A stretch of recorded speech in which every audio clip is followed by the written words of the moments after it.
Okay, welcome. Okay. Is that good? Okay. Welcome to, this is the second time we've done this alien open mic. It's our Friday the 13th version. And I wrote a great intro to share with all of you, but as luck has it, my phone isn't working. So you get to hear me ad-lib about why we're here. And that could actually be even better.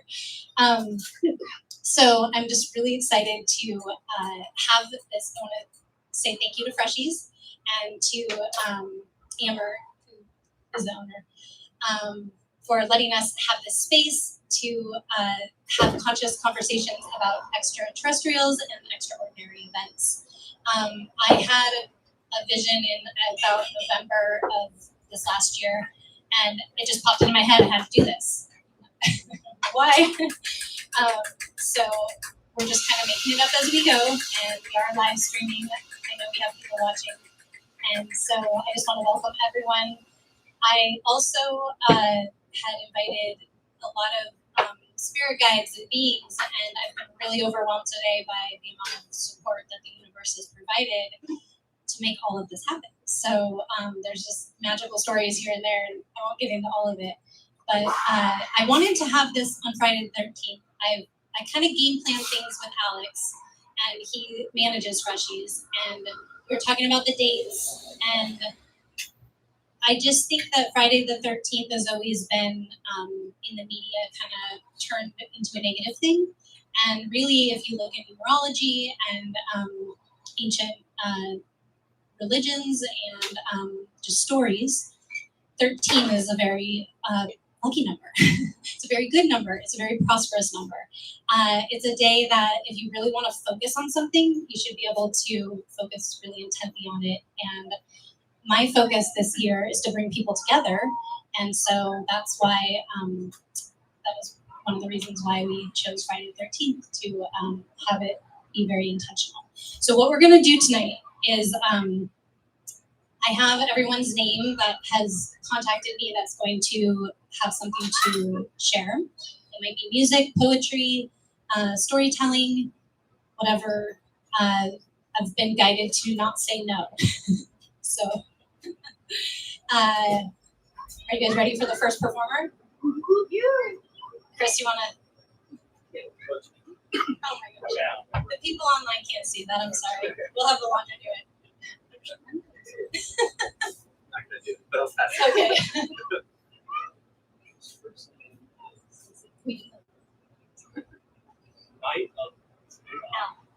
Night of Owl. Okay, you'll be our first one.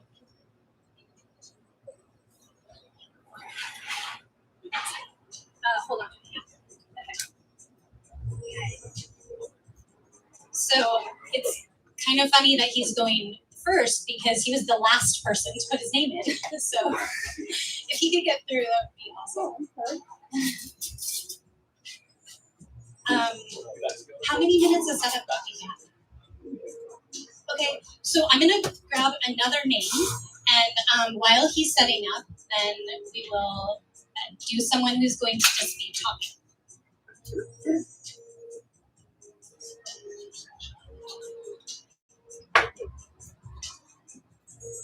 Sorry. Blank? Yep. Okay, that one was blank.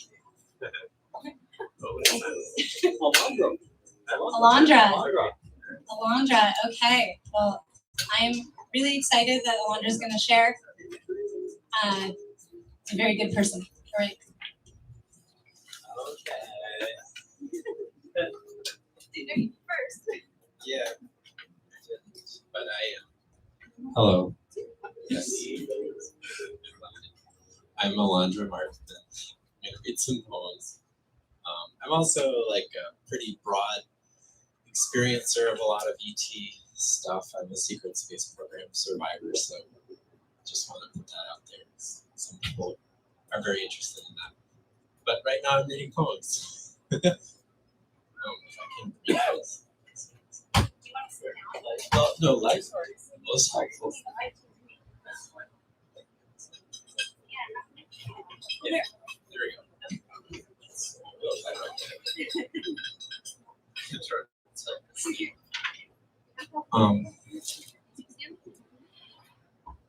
No, it's fine. All right. So yeah, this starts out with some alien names. So I thought I'd start with this one. Atlantean, Ontarian, Proto-Indo-European, Andromedan, Arcturian. Accidents of language, poetry. I need to tell you this thing this way, and so I will. Your understanding is a separate adventure. Language groups. There are few of your fixed stars, because this code and that code are incompatible. I need to tell you in poetry. These words wind up being similar because there's a similar energy pattern. And the sounds can't help being honest, even when the people's languages are very misdirected and confused. Lyran, Lycopene, Lysistrata, leftist. My poems have always said so, and those sound blocks to communicate greater sense.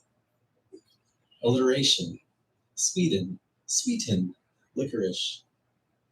To illustrate this phenomena to common people, this goal I share with William Carlos Williams. Meaning begets meaning. Everyone's everything bagel is the same as anyone else's. This be my lesson. A manifesto in woke parsings. It buttered no parsnips that a toupee on a statue's head could be so inconsiderate, inconsistent than the initial attitude. Lesson, this artistic gift, we cannot symmetry eventually. If wanting to counterfeit, then I forfeit my example making to help repair the language which is broken. They wanted Atlantean Sanskrit to be scrambled, Tower of Babel, into 10,000 unrecognizable pieces, so the world's people would stop communicating effectively. Reclaim your roots, light worker. Bring in your light, root worker.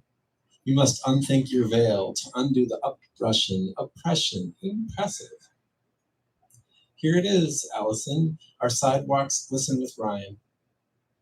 Menla's glitch, survivable through Buddha's guise. Like Lyran veganism, friends, my prison persists. That's the first one. Thanks. All right. Yeah. Thanks for coming out. All right. Get some tea. Yeah. I'm in the neighborhood. I live in Delridge, so it's like a 5-minute drive here. That was nice. Okay. Neighbor. Yeah. Hi, neighbor. Here's a very playful one. Is the I guess it's a little better. There was a lot of that like tinny kind of feedback. Seems better. Yeah. Here's a very playful one. This was sort of loosely based on Emily Dickinson, very loosely. Fleeter than a tear. Well, that line was from an Emily Dickinson poem. Fleeter than a tear. That's the title.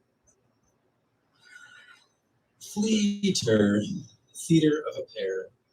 Sweater looks like it should rhyme, but doesn't care. A buttressed orb shall splint a wound and beach a whale. Tarnation, Virginia, I beggared your simplicity to delve through secrets most informed. At stake. Them crying games to wield, then children gone apeshit for bananas unpeeled. Restitution shall be granted, succeed, and the Christian children succored. My approximation, heavenly, I bounce from wall to wale. Now is this or is this not a spirit, gentlemen, do tell. I wish to roll up all my spite and toss it in a well. Included are the beings who haven't been thought of in years. There are only granite flowers, the others disappear. Dissipate, dissolute, my sovereign chaos, how understated. Were I to mark the rain with piss, who'd notice? Take the jackal's hide, with bland mincemeat be blessed. With death in carriage ride, beloved guest. I cannot imagine you any grayer. So foolishly did we wander through the briars with our necks untangled. In time for Christmas, that. Beloved spawn, I will you a respite from jarred farts within a pale green dawn. It wasn't. is, now there's time for feedback, so long as you don't spit. A heterosexual merchant would like to sell you chowder. If in the night sky there was prayer, the day will have it louder. Take my orb of alteration. She will gun you in the sun to inherit a peaceable kingdom and a place of truth staycation. As one illustration of my demands, I'll lift an embargo barely used. The people keep their kittens safe if they value the litters that carried the king. I'm not alone in the universe, Betsy, so I'll call off my attack. May pink flamingos dine on pizza and yellow ones pick up the slack. In livid journey does torrential zoning law apply. I'm expected to put in an appearance, and so my bodies multiply.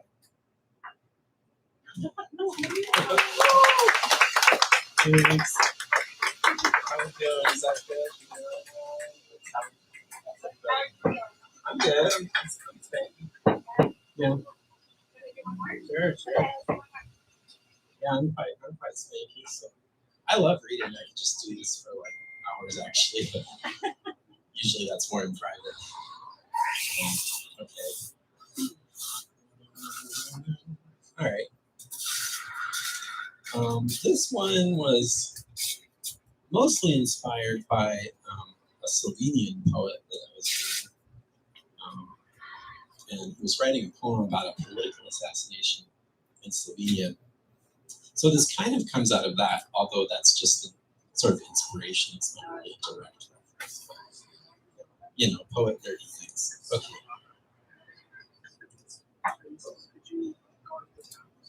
Subject seen on TV that polarize us. We were feeling fairly temperate when someone said something tropical. A few others, colder sorts, felt their sides split, and we all felt at once as if the oceans were angry. And those who like to speak rushed to say something, and those who like to listen tensed up, preparing to absorb the sound and energy. And then what? And lo, the seas were split with a staff and a prophet came forward? No. And the men threw darts and the women threw dartboards and the spirits of the air kept score? No, not that either. Actually, all stuttered their polite goodbyes, smiling affably and saying we ought to do this again sometime, while inwardly resolving never to fully reveal themselves to certain of the others again. That's it. That's the only story I know. I wish there were another one, where people had the courage to face each other in some reasonably loving and fruitful way. I keep trying to tell that story, and finding it hard to find others who will tell it with me. Maybe this time, maybe the next. I feel so lost. Take heart, I say. I must remember that I am the author of this tale, and I can make the characters do anything. But to be honest, I've never in my life witnessed any real intimacy continue after a serious disagreement.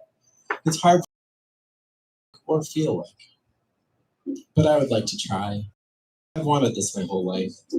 I've wanted this my whole life. I've wanted this my whole life.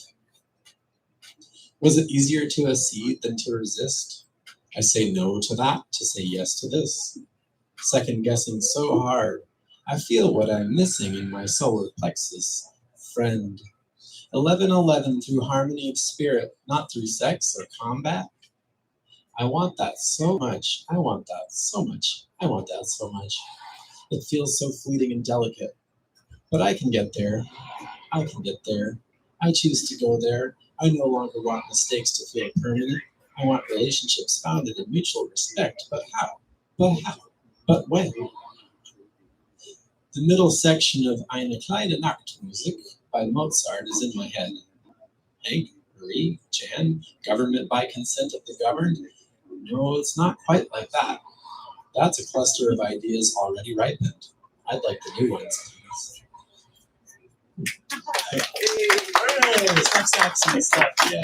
Snaps and claps, yay for me and for other people who are going to do stuff. Yay. Okay, well that's like a good job of things to do. Yeah. Okay. All right. So I just want to also briefly say that I'm one of the typewriter poets. So you might have seen people writing type, poems improvised on the spot. So I did that at the West Seattle Farmers Market.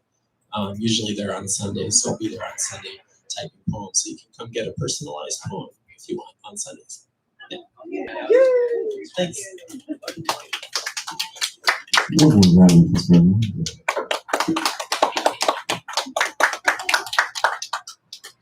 Thank you, Alondra. That was awesome. All right, Night of Owl, are you ready? Is y'all plugged in? Yeah.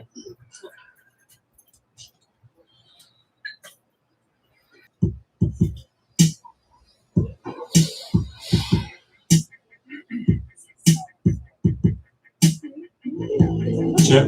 This first song will be instrumental too. I think it's level it as we go. Yeah.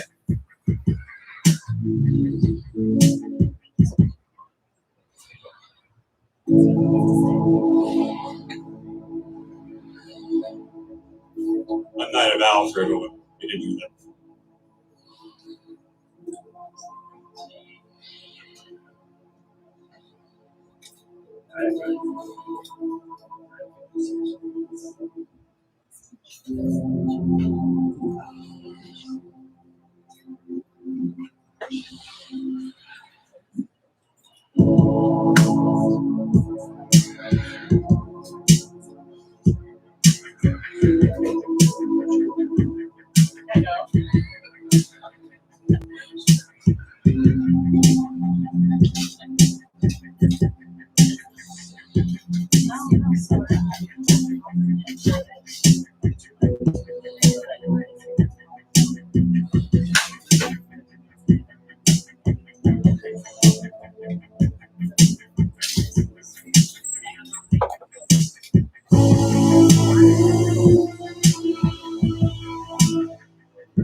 Thank you.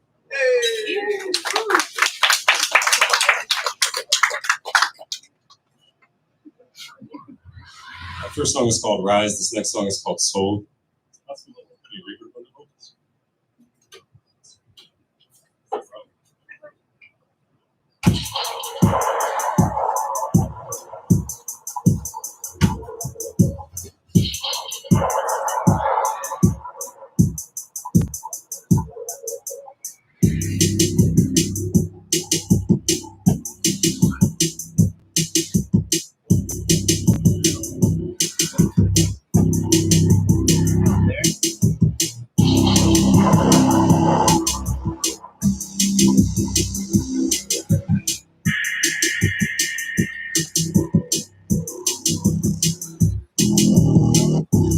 Have you heard? We are all being sold for cheap. We're all sheep.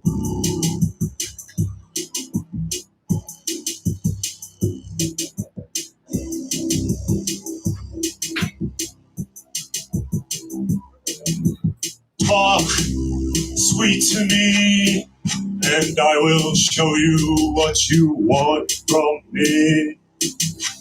Talk.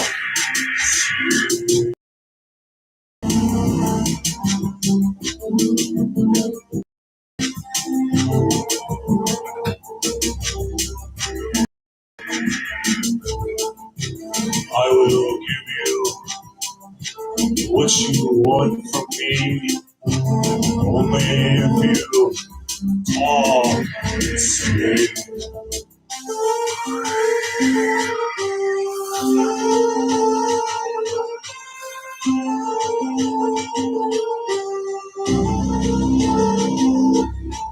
Cashless technology, full of modern world.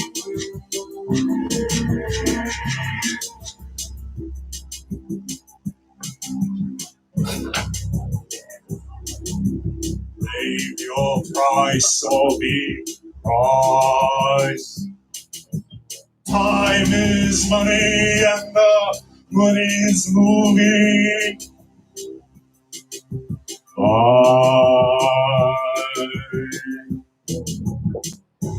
We are all being sold for cheap. We are all sheep.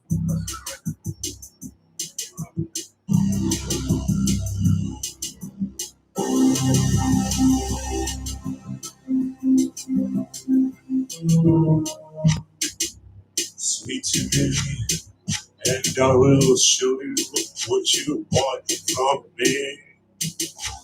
Talk sweet.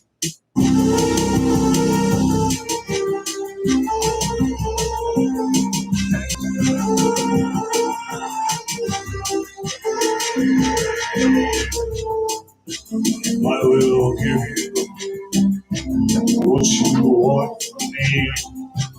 Only if you talk sweet.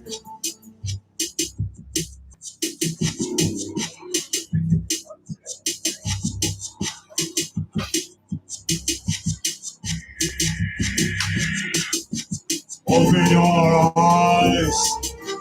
These wolves only value their own lives.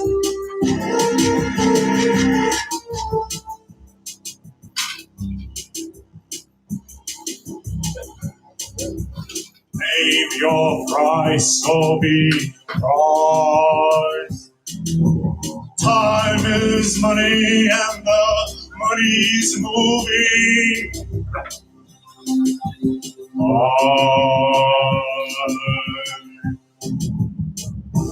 We are all being sold for cheap. We are all sheep.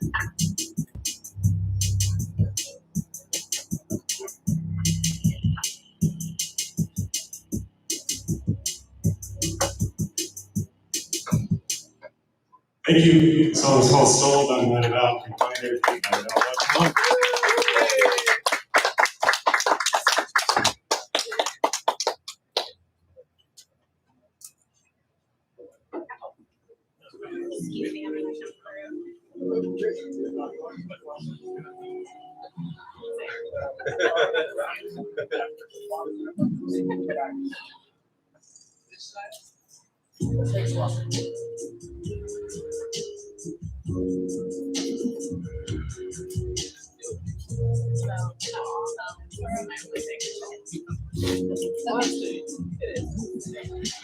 I'll sit down so the light's not in my eye.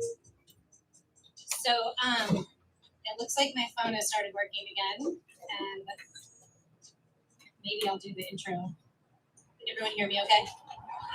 Okay.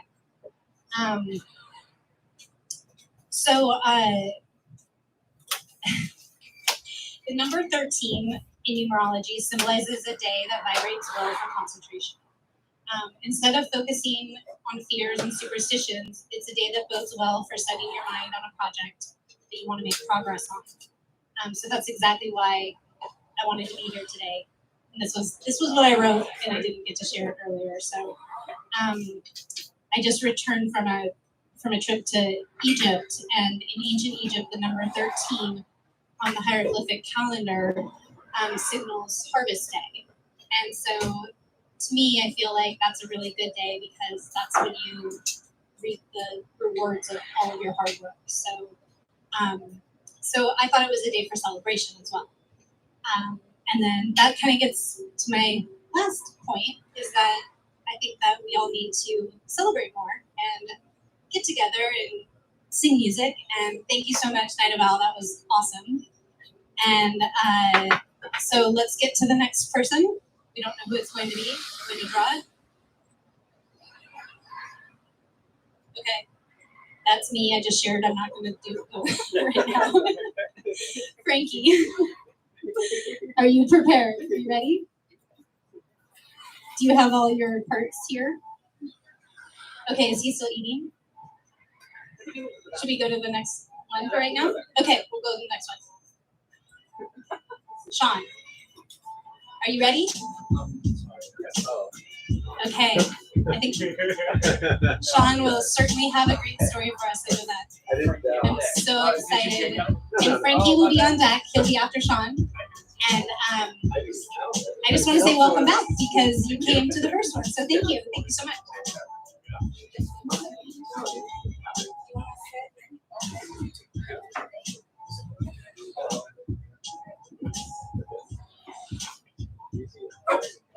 Seem good?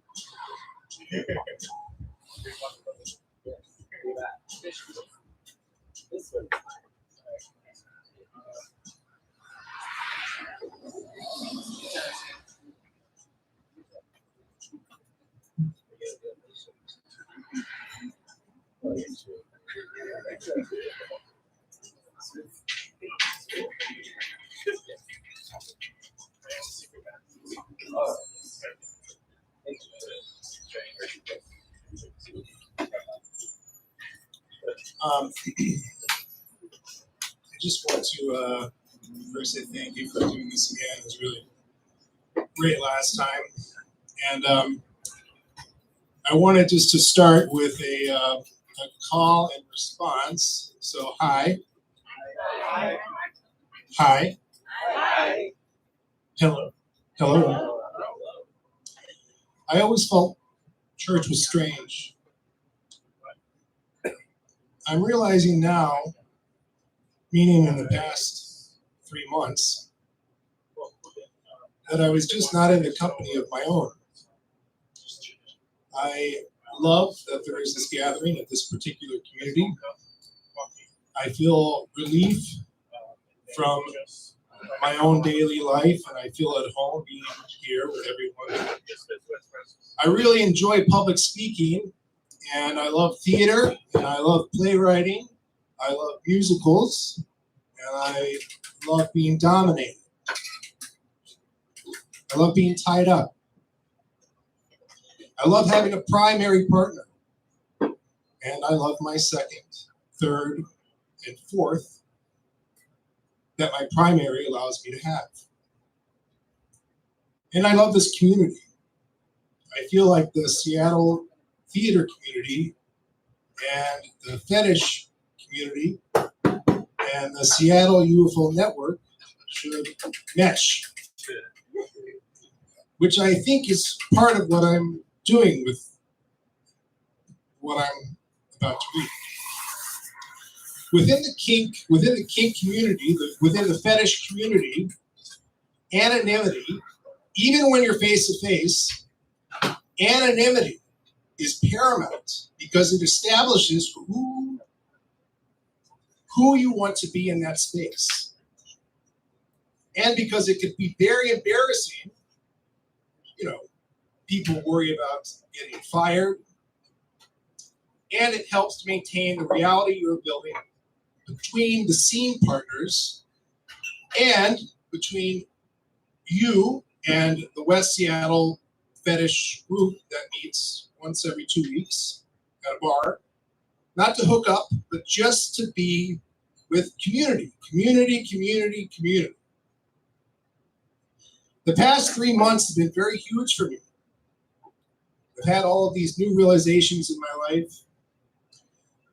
I learned recently that my mother, this very sweet, sweet person, sweet, supportive person, social worker, was in fact a sex worker at some point in her early 20s.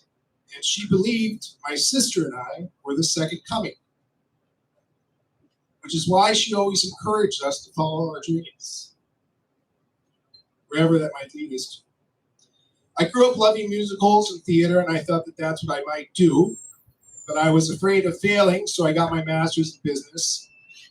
And I guess you mix that with someone who loves theater, meaning a sensitivity to the human condition. And I guess that you get someone who works in human resources, because that's what I do for a job.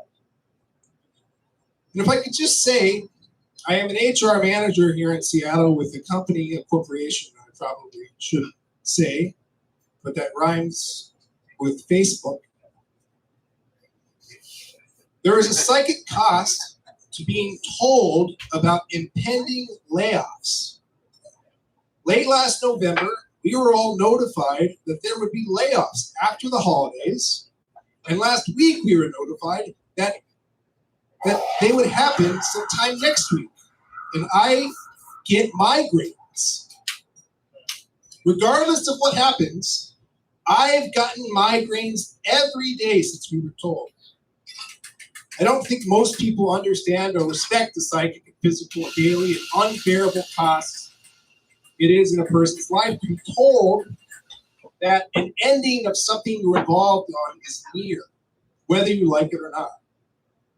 I am also now a therapist. The members of my team, some of whom have families, who come to me daily crying, they are worried to see if I have news of when exactly they are announcing who's going to be let go, which of course I do. Somewhat. I am secretly incongruous to their needs, unsuitable to my job as a therapist, because my boss does not care for me. I am almost sure I am going to let go, and I know that some of them are going to be let go. It doesn't compute with me because I am an honest person. I have thrived wherever I've worked because I am straightforward and direct without being impolite. What is the cost of impending layoffs? Where is the accountability to someone telling you that the end is here, that the end is near? Maybe. I'm not sure, but every day until that happens, I've been journaling. The only good that comes out of it is here in this public speaking here tonight, in this mix of what's happening to me, of what might happen to me, my journal entries in the future. I've written 7 plays, all of which have been written, produced, and directed, and have gotten nowhere. Since 2021, I have been working on a contemporary farce set in the bureaucracy of a public office setting, and also set in the fetish world, and is about my mother and her beliefs about my sister and I, that is to be performed in a public park. The set is 10 standalone doors that are the only set, and they define the structure of the 3 offices, just these 10 doors. The play has little set, no costumes, no lighting, no sound, and it's to be performed in a park because I need a barbecue to burn stuff. And more importantly, from what I found, it is the overhead of nonprofit theaters that eat up all of the yearly budget. And every dime that I raise for this, I only want to use to pay performers well for their time. It's called 10 Government Doors Farce. The play opens with a fire. My mother asked her friends to burn all of her journals after she died so that my sister and I wouldn't find out she was a sex worker. She never wanted kids. And after she did have kids, she was disappointed in us for not living up to being what she thought we were going to become. The story we were told is that her father was abusive in her childhood, and at 16, she lost her virginity. And he was, this is in Brooklyn, he was apparently involved in some kind of Jewish mafia. She was a Jew, Jewish. She was apparently some kind of Jewish mafia. And they had her tubes tied without her knowing it at 16 years old. She had no idea this was the case until she met Phil in San Francisco after she escaped to become a sex worker. Phil worked for the CIA and fell in love with my mother and took her around the world, and they ended up in India. They got married, they were trying to have children, and that's when she found out the irreconcilable damage that had been done to her. Phil was an alcoholic like her father was, and she eventually left Phil, went back to college and got her master's in social work. She moved to South Texas where she got a job at the Veterans Administration. She began to journal to help with her mental health. She started to attend Al-Anon meetings as really just a place to cope with her divorce with an alcoholic, and also just to meet people in a new city. There's a sense of community at these Al-Anon meetings. There she met my father, who was a recovering alcoholic and was an Al-Anon counselor. He was much older by about 20 years and he already had grown children and an ex-wife that all wanted nothing to do with him. He didn't want any more kids. She couldn't have children, and their plan was to travel the world childless, happy for the rest of their lives. But my father was a very sick man. He was bipolar. He was obsessive compulsive. He had major depression disorder. This was mostly hidden from my mother because he was so sweet and unhinged, taken out from the responsibilities of being a father, which caused a lot of stress for him. He kept this up until, inconceivably to both of them, she became pregnant. And on the night that she gave birth, the fireball meteorite, the size of a small Texas car, tore through the Texas sky and crashed outside of Tyler, Texas, where my sister and I were born. As this happened, it was like a light switch turned off in my father. He withdrew from her, his new children. He grew angry. And by the time my sister and I were 4, the police were called to her house because he was screaming, convinced that unless the police were there to stop him, that he would kill us all with a knife. So when I was 4, she divorced him, and my sister and I saw very little of him growing up. He was in and out of mental institutions and these very dilapidated, disgusting free housing for veterans that they had. And he spent the last 5 years of his life in a bed, growing more and more obese until he died of many, many, many complications, but very, very, very alone. My mother took care of my sister and I, and she was a great mother. She encouraged us to follow our passions, but she also pressed us to get our master's degree. And she was very suspicious of Katie and I when we started to date other people. She was very suspicious of love. She was alone her entire life until she died last October. Before she died, she asked her closest friend to burn her journals. This was handed off to Jennifer, who did burn them, but read through them. And because Jennifer journaled, she journaled about what she read. And when Jennifer passed away suddenly 3 months ago in Austin, Texas, her husband, John, photocopied and let my sister and I read the passages about us. My mother believed that the light that the 3 wise men followed to Bethlehem was a spaceship, and that they were brought there to witness the birth of this entity from the Virgin Mary. The entity was put on earth as an example of not God, but of what we are capable of human beings. My mother believed that Phil not only worked, but was sent by the CIA because when her father had her tubes tied at 16, what they found inside of her was inhuman. When she ran away, her father wanted to know where she was. He panicked. He called the police. He filed a report about what he saw that day.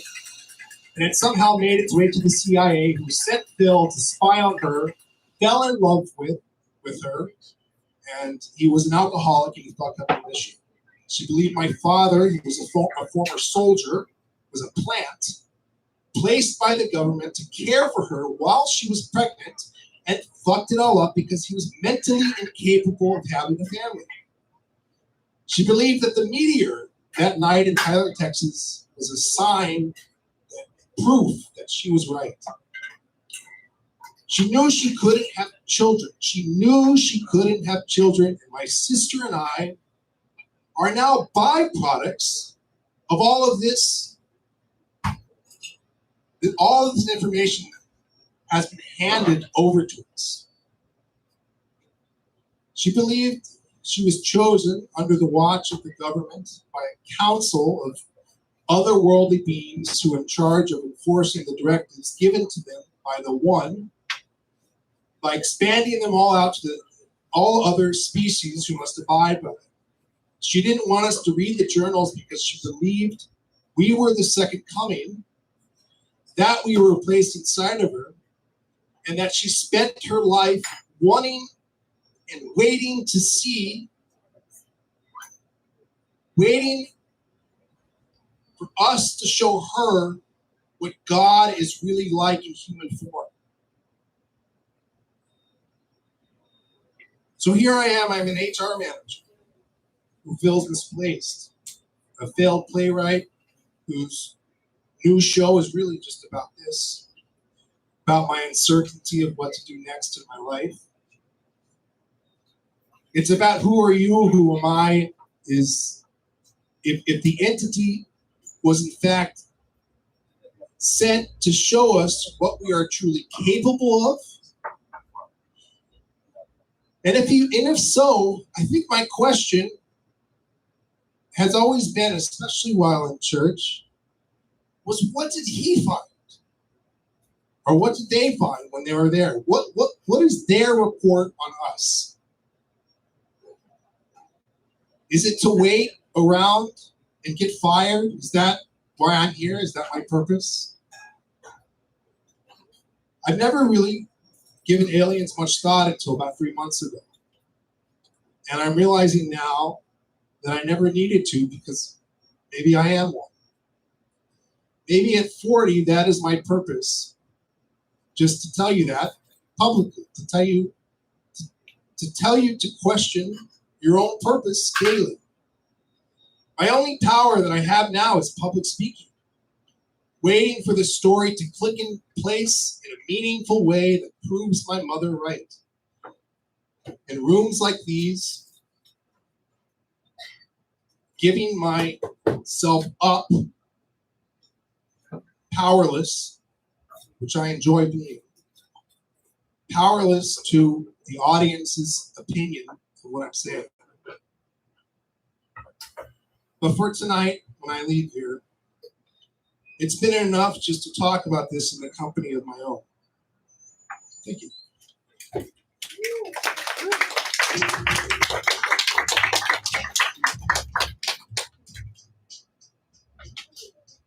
All right, thank you so much for sharing. So it looks like Frankie Green's next. How many chairs do you need? 2?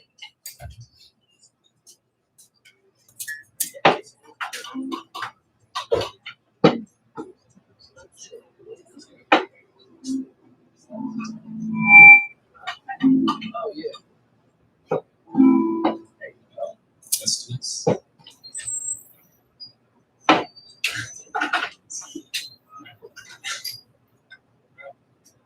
Hello guys, my name is Frankie Green. It's kind of Frank. This is my first time performing these songs in front of strangers, and I think that I feel like these songs are very inspired by the beautiful pink-haired lady over here, and this first song is called Patience.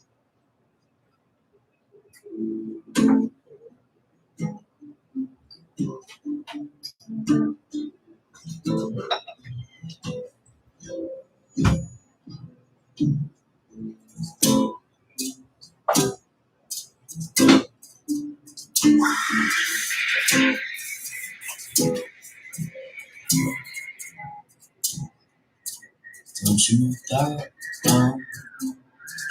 Someday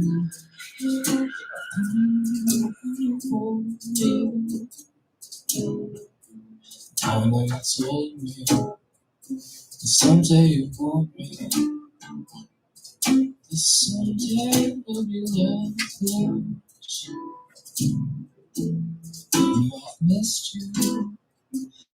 Wish I had kissed you. Impatient for love.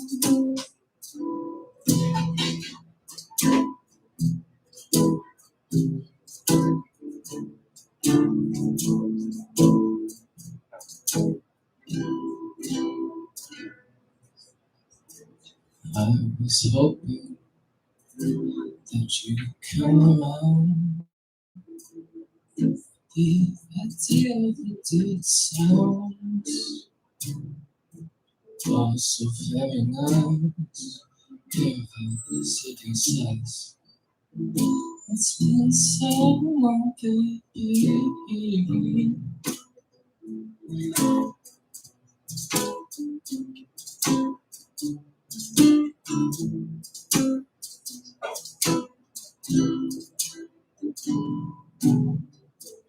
I've missed you. Wish I had kissed you. Impatient for your love.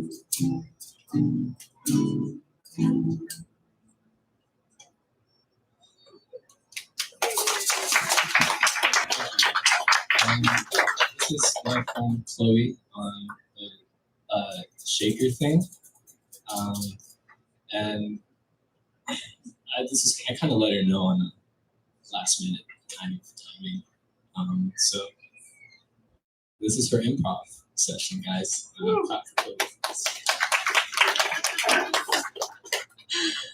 This next song is called Bonsai Tree. I wrote this looking at the Lego bonsai tree that pink-haired lady over there gave it to me for Christmas. And I guess this is what I think a bonsai tree sounds like.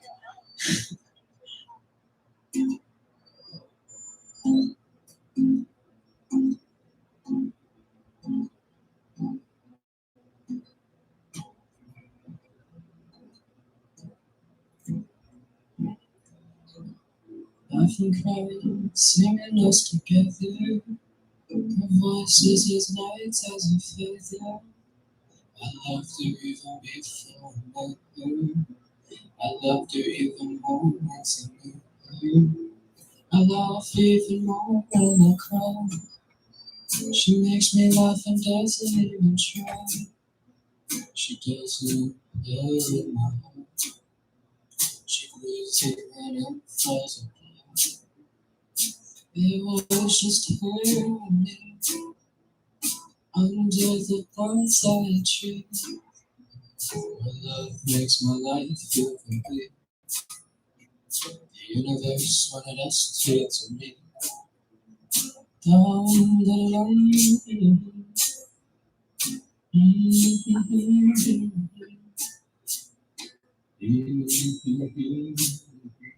wish I could whistle. Thank you. Her hellos never seem like goodbyes. She's so human, don't lies. She shines so bright in the night. Through the leaves and everything we night. I laugh and the tears they subside. I cried 'cause the time passed us by. You comfort me without a lie. It made me drop all of my pride. It was just her and me under this bonsai tree. Her love makes my life feel complete. The universe wanted us to meet. Oh, la, la, la, la.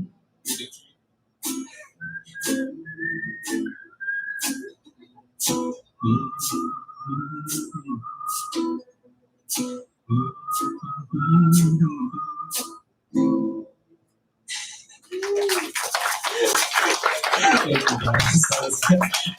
I didn't think I'd get people to whistle along to that song. And this is going to be the final song if I don't have any more time to play the song. I think it's appropriately named Coffee, because we're in a coffee shop. Freshy's coffee shop. No sponsor. Alright, here we go.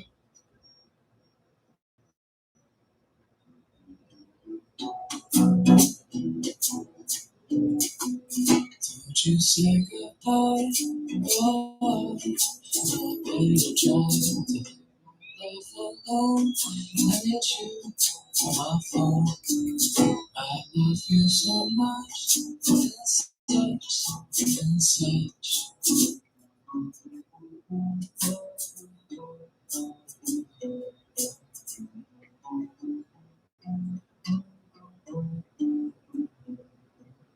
I love you so much, and such.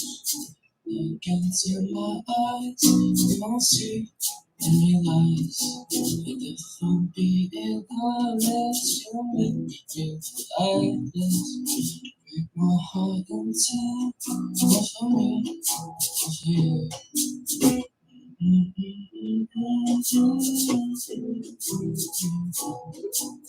Let's get on with fun. Feel free to be blessing. Everything behind. Let's clear our minds. Hear the chimes. Don't cry. Fly away from here. Baby, don't shed a tear. The time is coming near. Let's celebrate up here.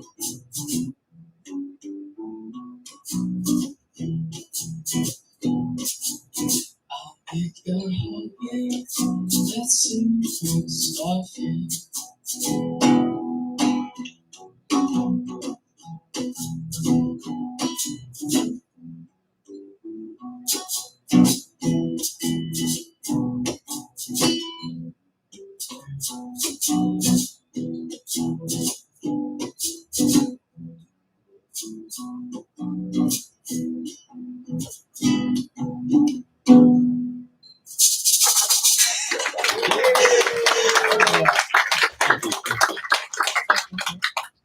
What do we think, Lamar?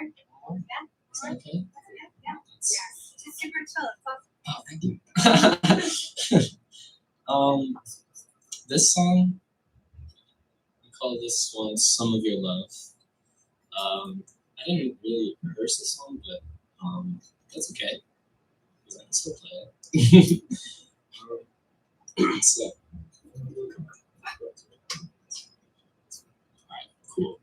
So, them look cool. Yeah. All right, so I call this one "Some of Your Love." Definitely a bit different, but still on the guitar. Here you go.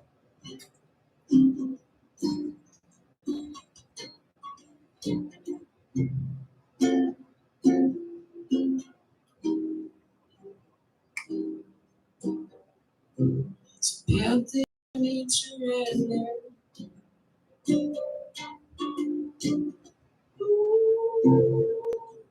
Some of your love. Help me with the stuff I put myself through.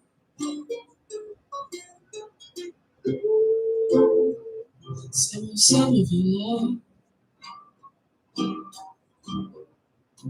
I feel like my time over time.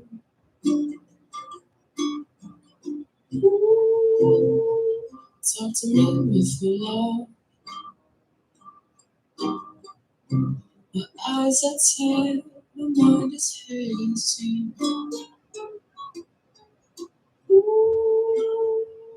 Talk to me with your love. When your love feels true, and yet don't feel best. It's on me and I hope you waste. It's only in your heart.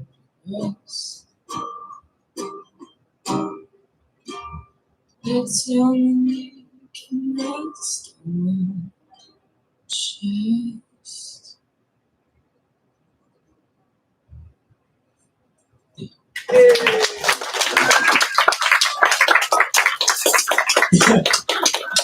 Nice.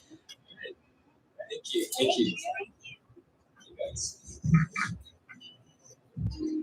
Good job. That's awesome. All right, that was super chill and awesome. Thank you, Frankie. It was really great.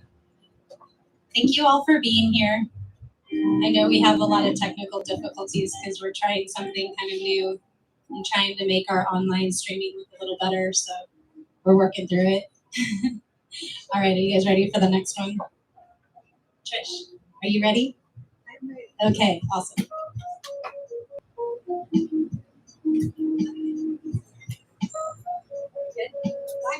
Hello, everybody. I'm Trish. Nice to be here this evening. Hi, Trish. Hi. I am going to read a poem that I wrote about 30 years ago. It's about how I came to know my subtle energy through my body of matter, much like what we're watching tonight. How energy moves through the cosmos and touches matter, and we get to witness it. So I was a witness to my own creation. This is 30 years ago. I had left a patriarchal church, and I went into nature, and I related to my inner goddess, my sacred feminine. That's within men and women, both the sacred and masculine in all of us. So here's my poem. Body Rainbow.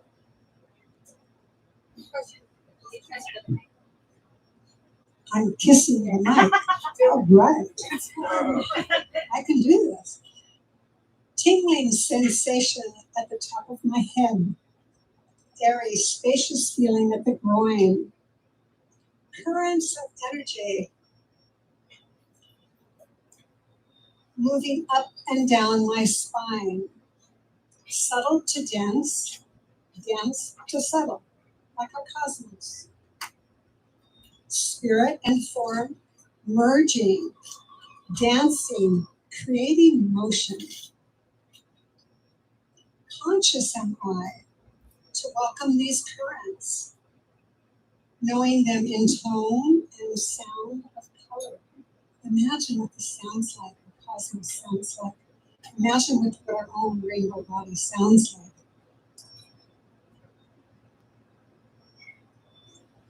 Conscious am I to sense their lines in my body, connecting me to a larger whole, the cosmos. Woman to nature, being to being, energy current, weaving parts, coloring in the whole. Violet moves the spectrum of red, and green, the bridging heart. So we have all these colors, if you're familiar with the chakra system. We have all these rainbow colors. And I'd like to do rainbow activation. I called it, last time I was here, quantum activation. Tonight, I'll call it rainbow because we can activate our rainbow colors. So is everybody energetic enough to stand up and do this with me? Okay, stand up. So it's about bringing light from the top of the head. The crown chakra is an opening. The feminine pituitary is right there waiting to receive light. And she cycles it to the pineal, and then they do their work with the endocrine glands and the chakra system. So I'm going to step away from the mic and just yell.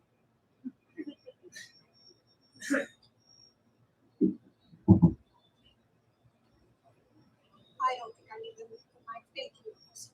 Okay, so let's just reach up to the cosmos and the light that's there supporting all things, and we bring it down through our center, our rod, our steel rod, our central nervous system, our spine, moving all the way down into to our feet, our root chakra, our base chakra, all the way down to the earth, all the way. Imagine going all the way to the earth, and then when it gets through that matter and it's into space, we move it up and out.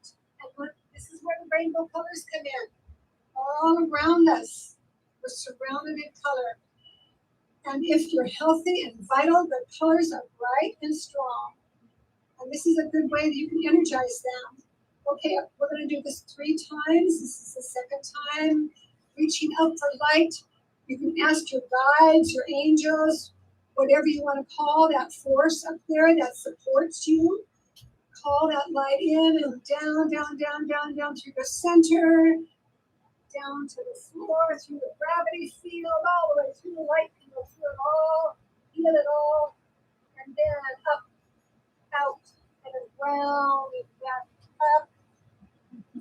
And there we go. It's a nice circle. And what does this remind you of? Anybody? The toroidal. Yeah, you said it. Toroidal field. I did it. Okay, here last time. Light. We honor the light above us as it moves through us into our matter and down through the earth, into Earth's matter, and through the core, and down, down, down, down, down, and out into space. And we activate our rainbow colors, our rainbow body, and bring it on up, and we give thanks. Thank you. It's always a good way to be healthy, saying thank you, and to our heart and our center. So thank you. Thank you. Okay. So now I can't put it up. I'm gonna sit down.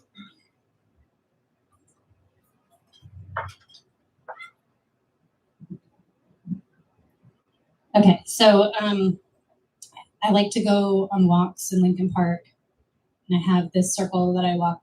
It's like a 5-mile circle, and every time I walk it, I think that I'm creating this vortex of energy. And I've been doing this for about 5 years.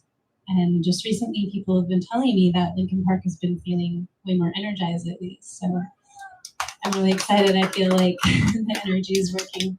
And sometimes when I'm walking in the park, something pops into my head, and I have to sit down and write it. So this is what I wrote. Looks like, I don't know, maybe a couple weeks ago. Not very good with time, but it's called The Alien Next Door. Why does love make us cry? Why can't we embrace the fact that we know very little about quantum realities, other beings, other dimensions are just next door?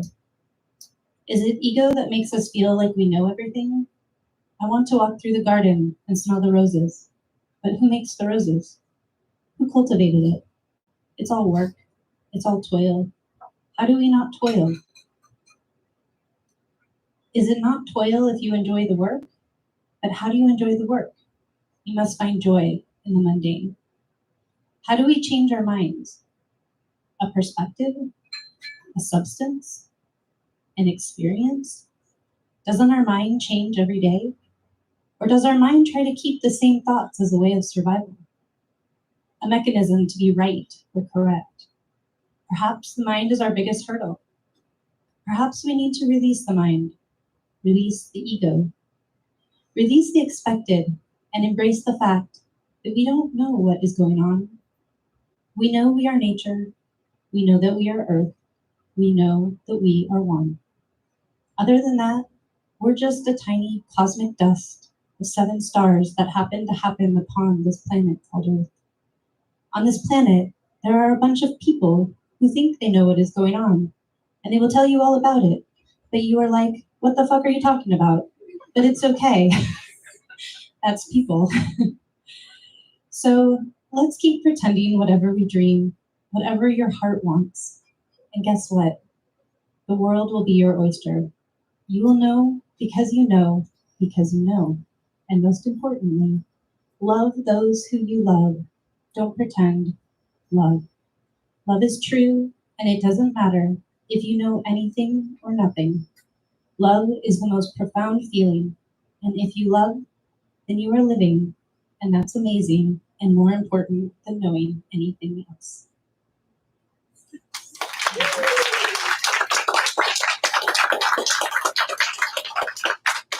Okay, I just drew a name, and he wasn't sure if he was gonna make it Jagan.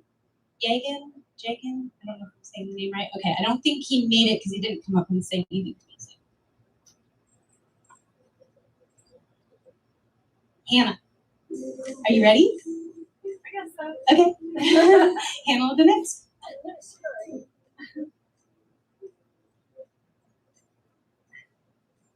Hello. So I'm just going to talk about an experience that I had.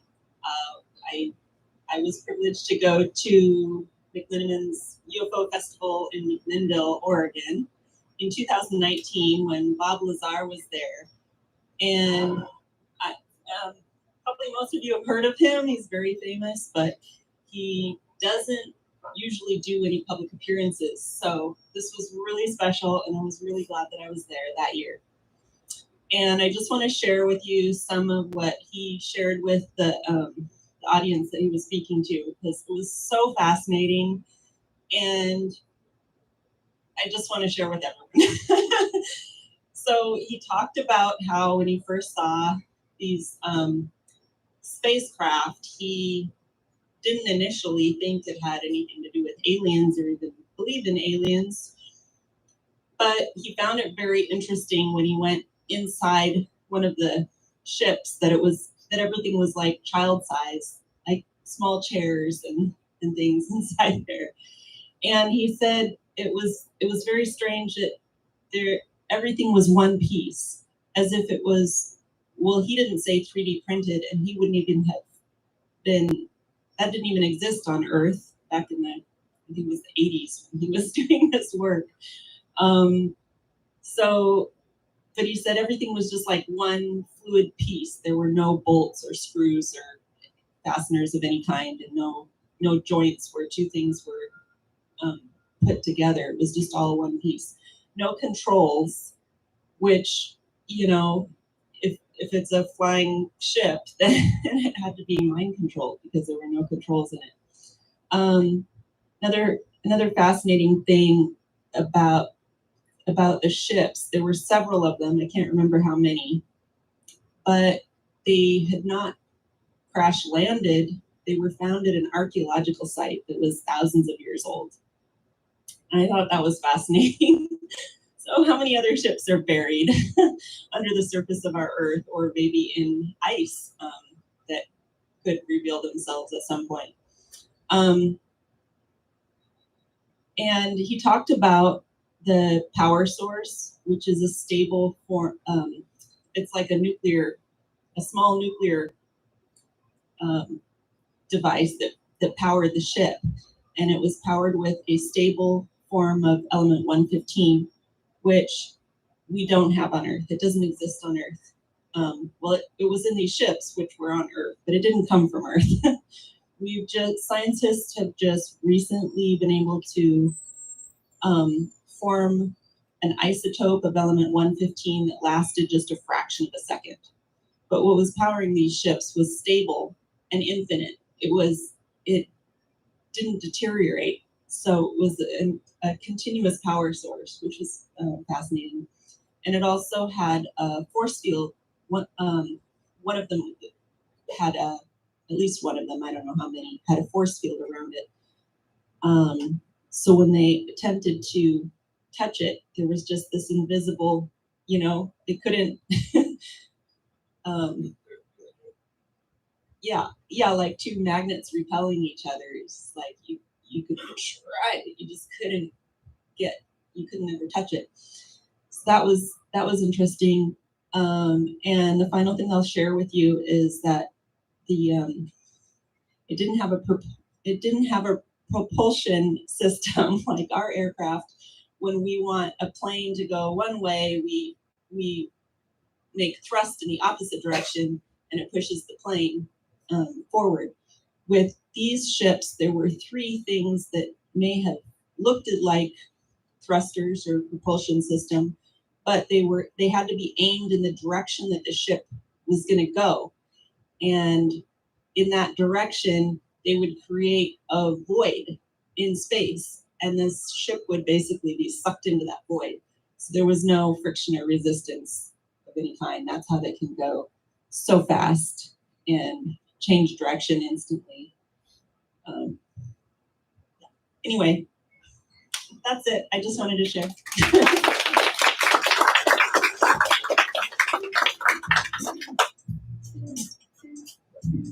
Thank you, Hannah. That was great. I know I actually had an on-ship experience, and I'm going to say that I think Bob Lazar's description of how the inside is with no bolts and no beginning or endings of the walls or the ceilings. It's just all one space. I don't know how, but that is definitely exactly what I experienced. So that aligns for sure. Okay. Michael. That one I have a question mark next to, so I don't know what that meant, which must mean that Michael's not here. Sorry, I had lots of messages and I was trying to sort through them and figure it out. Peter, are you ready? Yeah? Okay.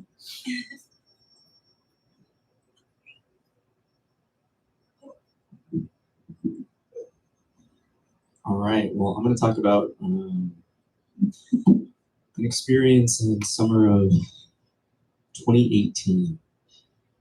So many moons ago, I was married and my ex-wife did not believe in anything.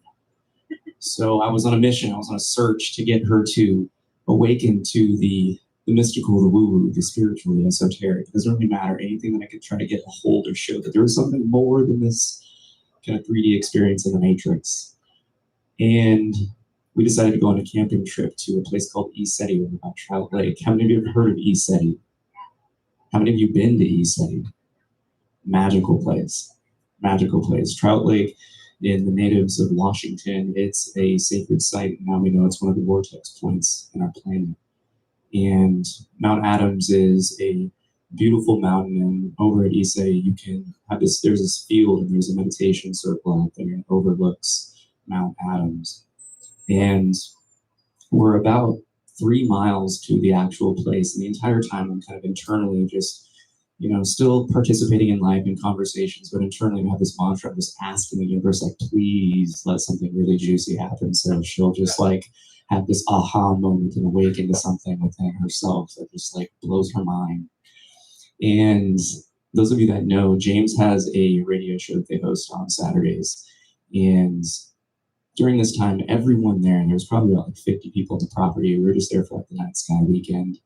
And we spend the day hiking, and it's just one of those things where I'm just looking at the mountain, just thinking about it, like, come on, like, I'm just waiting for something, a ship just to materialize and just have this jaw-dropping moment.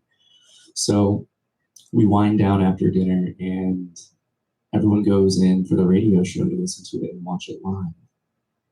But there's myself, my ex-partner, and a woman from Mount Shasta. And then some guy just eating a burrito at a picnic near the houses.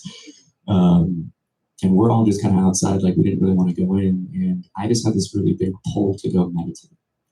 So we all, like me, my ex-partner, and this woman, go over to the meditation circle. Guy's just chilling eating the burritos, like, oh no, it's all good, you can go. And I pick up this giant rose quartz. And before the pandemic, they had a lot of different items that people from all over the world that would lead in this meditation circle. So there was different, there's a bunch of different crystals, there's a bunch of different totems, there was these really deeply rooted and heart-based items that people would leave just as offerings for this space. So the moment you even walk into the circle, you can feel this pull just to just connect back with Earth. So instantly I just kind of grab the quartz, sit down, and just drop into a deep meditation. And probably about like maybe 1 or 2 minutes in, it's hard to tell time when you're in those states. You hear this, oh my gosh, did you see that? And instantly I kind of open my eyes. I'm like, wait, what? And they're like, I think we saw a flash over on the mountain. So I go, okay, well, let me do some things that I heard on the internet and try to make some contact here. So I drop back in, and in that state of just stillness, I just focused on love. And then not too long after, I start to feel this other energy. I kind of know that that's not mine. And then I hear the, oh my gosh, it's doing it again. And then I open my eyes and it's gone. I'm like, what are you seeing? And they're like, this time it was an orb over in the mountain. Now in Mount Adams, if I can try to make like a little picture for you, the mountain looks like this in the distance, and the orb was about that big. So we've seen hikers from the previous nights kind of go up. We've seen different people, and it was beyond the point where people can go. And even in the flashlights, it's a tiny little light, and this orb was giant. So I wanted to see it, so I dropped back into the meditation, focus on the love. And again, in that heart talk, I was like, hey, can I see you? And then I hear the oh again. And as I open my eyes, it's almost like the ceiling up here, this kind of bluish green light. It's this giant sphere of light for just a second, and then it goes away. And then I'm looking at my ex like, yeah, this is real, I told you. And she just kind of just shook, eyes wide open. The other one from out Shaz just stoked. She just fist up in the air like, this is awesome. The guy at the picnic table stops the burrito. He starts pointing the laser at him, trying to do some Morse code. Nothing's happening. So I try to drop back into the meditation again and focus on that love frequency. And then I ask, can you show me a different color?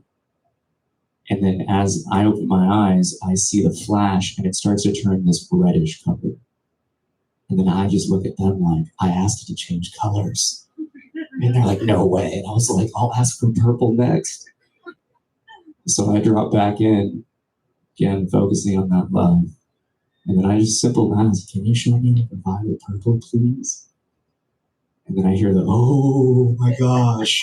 And I open my eyes, and it's this beautiful, just violet purple orb oscillating between the two kind of colors with like the third eye and the crown. And then it just goes away. I try to drop back in, it's like no one's answering. So I open my eyes again, I'm like, I think we got to see what we were supposed to see. And at this point, we were shook. At least I was excited, I was giddy. I was like, was that a first CE5 experience? Oh my gosh, what did I just do? And she was silent, just absolutely silent. And we ended up walking back to the cabin where the radio show was being hosted. And after that, they did a table tipping ceremony. And I'll leave that story for another time, but I got a chance to speak with James briefly after and told him about the orb. And he's just the chillest guy you'll ever meet. And he's like, yeah, it's pretty cool, right? Just like it was nothing. I was like, oh, cool. Yeah, you do see this stuff every day. But yeah, that's my CE5 experience at E-City.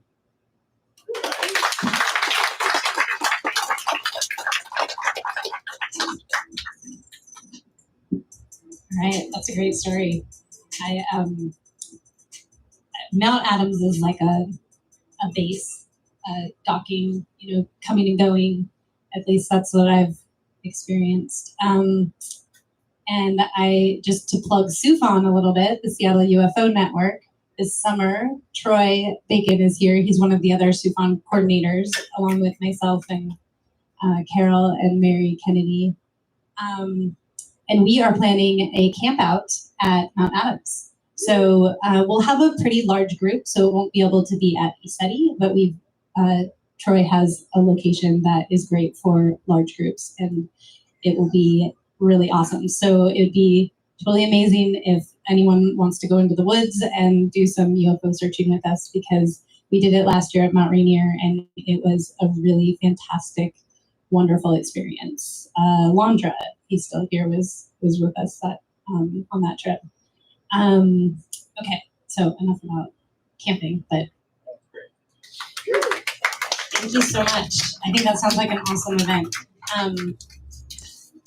Speaking of revolutions, I don't know if revolution is the right word, but the shifting of consciousness. I've been working on a project since 2011 on this really big project, and I've been trying to document the shifting of consciousness, of human consciousness. And I'm just going to say that in the last 3, 4. Again, time is really hard for me to keep track of, but the last 3 or 4 months, we've leveled up, if that's a way to describe it. But I just want to share this story really quick because it was just really inspiring to me.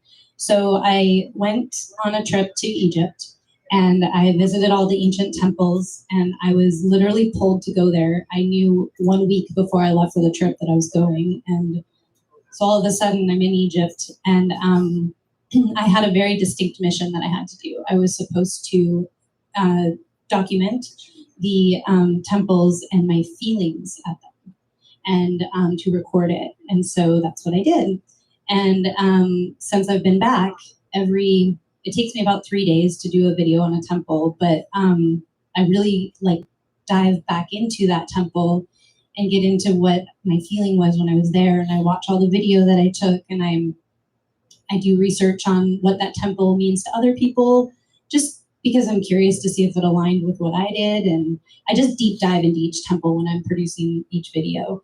And the visionary that came up with Shifting Circles, which is this documentary project that I've been working on since 2011. It's never ending, but it's almost done. He lives in Japan. So while I'm working on these videos, he's sleeping. And his name's Peter, and I've known Peter since 2011 when I started working on it. And we hadn't actually talked since I got back from Egypt, but we had been working on producing the videos, just messages back and forth. So I get a message after about 5 o'clock my time. He's just woken up. And he says, I had the most vivid dream last night. I just feel like I had to tell you. It was a temple, and it was black and white. There's 2 sides to this temple. And in the middle, there was this fella sitting there, and he looked like this. And he sent me this picture of this Sumerian god. And he's a falcon-headed god. Well, that day, while Peter had been sleeping, I had been producing the video on the temple of Horus. And Horus is the falcon-headed god. And I was like, Peter, is that Horus? The picture of Horus? And he said, I believe I pulled this from Pinterest, and it was a Sumerian god, but the Sumerians go back further than Egypt. So he's the same fella. That's what he said. And I was like, okay, so while I'm working on this video, he's sleeping and he's having dreams about the temple that I'm literally editing and researching and thinking about all day.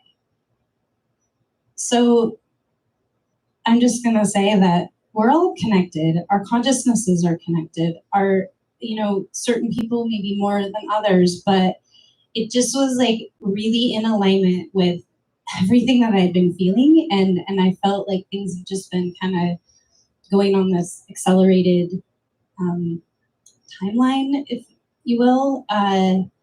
So I just want to share that story because it was really exciting for me to have that confirmation of wow, we're all working on this together. So that was really cool. All right.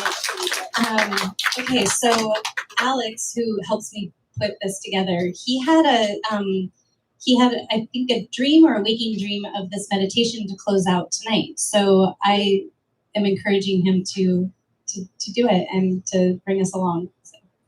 So Alex.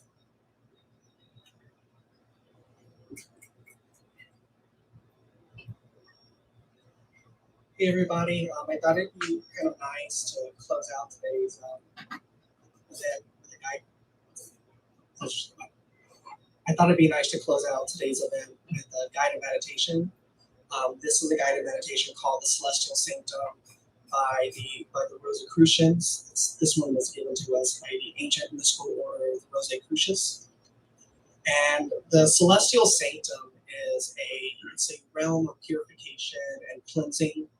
It brings our spirit, our soul, to the highest vibration it can go on in this lifetime. And so when we visualize the Celestial Sanctum, when we're going to it, it's a place, this is what the author of it visualized it like a cathedral, but it's whatever place feels most sanctified to you, most most pure, if that makes sense. And so during this meditation, we will ascend from visualization from this cafe into space, into our sanctum, and we'll attune with our higher selves and come back down. Is everybody ready? Okay. So let's get comfortable and kind of take our hands, kind of wipe our hands as a symbol of purification. We'll take a deep breath and breathe up and down our pillar, all the way from source down to Mother Gaia, then up from Mother Gaia, all the way up to source, and then bringing that energy right back down. And we'll say this phrase, and I'll say it slowly, y'all can repeat it too.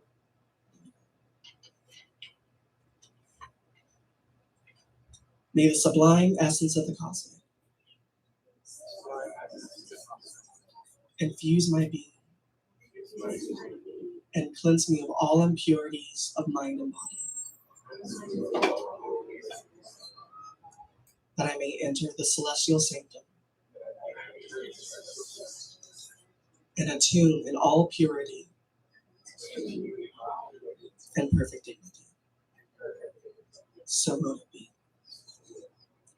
And now, in our mind's eye, we visualize ourselves rising up and up out of the cafe, and we see the roof of the cafe. Then we go higher, and we see the outline of Seattle, then the outline of Washington, then the outline of the country.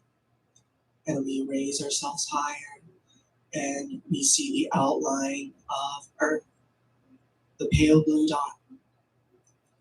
And as we're here, we direct energy of love and compassion from source all the way to Earth, because we're one family.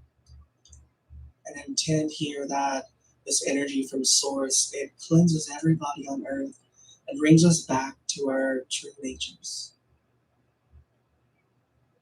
And then from here, we now turn our backs and we look away from Earth.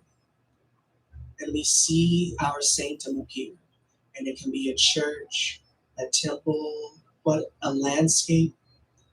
And when we see our sanctum, we feel in our heart gratitude that we get to meet our higher self at this place. When we step into that landscape, or we step into that building now, and in our mind's eye, we look around and we see what it looks like inside. Large pillars, if you would like. We smell the incense going around. And we see all of us that are here tonight in the sanctum, because we've all traveled there. Within our hearts, we feel a sense of gratitude to make this journey. And now we feel the energy here for a moment.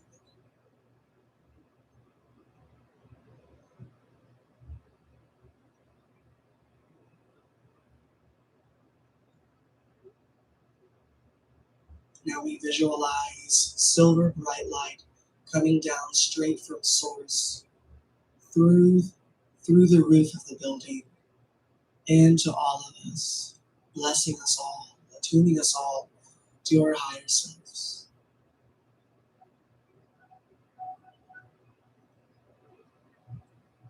We now say thank you to this area of consciousness. And slowly we come back down, out of the building, down, facing Earth again. We see the outline of the Earth. We see the outline of Washington, of Seattle, West Seattle. And we step back down through the cafe, back into our bodies. And we say, may the cosmic sanctify my connection with the celestial sanctum. So mote it be. Thank you.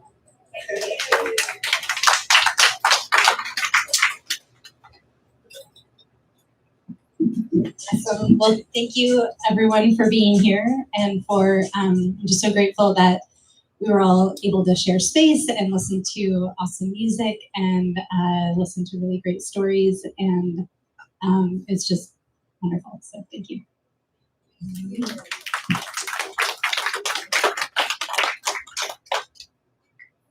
Put on some music and so where do you go from here?